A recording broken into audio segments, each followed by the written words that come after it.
ক্যালিফোর্নিয়ার রিভারসাইড এলাকায় ক্লে ফায়ারের তাণ্ডব অব্যাহত রয়েছে। প্রায় 40 একর এলাকা জুড়ে এই ক্লে ফায়ার ছড়িয়ে পড়েছে। ফলে এসব এলাকা থেকে লোকজনকে অবিলম্বে সরে যাওয়ার নির্দেশ দেওয়া হয়েছে।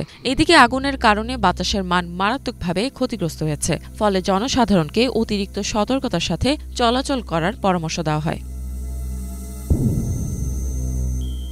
তবে অগ্নিকাণ্ডের পরবর্তী পরিস্থিতি নিয়ে তীব্র সমালোচনার সম্মুখীন হয়েছেন ক্যালিফোর্নিয়ার গভর্নর গ্যাভিন নিউজম এবং লস অ্যাঞ্জেলেসের মেয়র ক্যারেন বাস। কিছু স্থানীয় বাসিন্দার অভিযোগ, পানি সরবরাহের অভাবে পরিস্থিতি আরও খারাপের দিকে যাচ্ছে।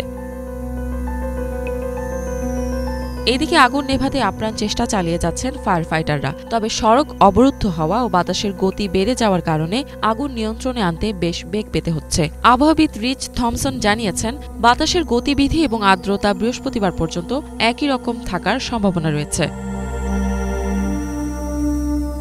California forestry and fire protection বিভাগের সর্বশেষ তথ্য অনুযায়ী ক্লে ফায়ার এখন পেইডলি রোড এবং ভ্যান বুরেন বুলেভার্ড জুরুপা ভ্যালি এলাকায় ছড়িয়ে পড়েছে। তবে আগুন লাগার যথাযথ কারণ এখনও জানা যায়নি।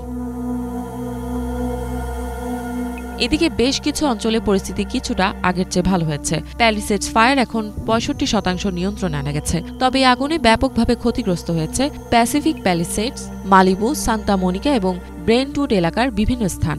7 জানুয়ারি শুরু হওয়া প্যালিসেডস এবং ইটনের দাবানলে প্রায় 14,000-টিরও বেশি অবকাঠামো ধ্বংস হয়ে গেছে। এদিকে ইটন ফায়ার বর্তমানে 89% নিয়ন্ত্রণে এসেছে।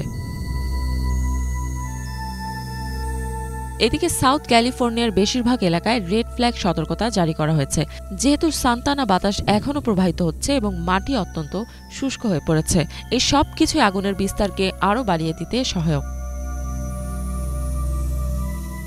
এদিকে জুরুপা ভ্যালিতে 38 একর এলাকায় আগুন নেভাতে অক্লান্ত পরিশ্রম করছেন ফায়ার ফাইটাররা। ইতোমধ্যেই আগুন লোকালয়ের কাছাকাছি পৌঁছে গেছে।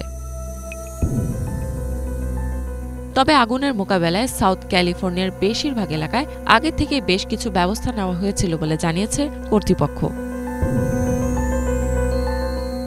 লস অ্যাঞ্জেলেসে ভয়াবহ দাবানলের তাণ্ডবে গত 2 সপ্তাহে এখন পর্যন্ত 27 জনের মৃত্যু এবং কয়েক হাজার ঘরবাড়ি পুড়ে গেছে। ইফাত জাহান, বাংলাভিশন।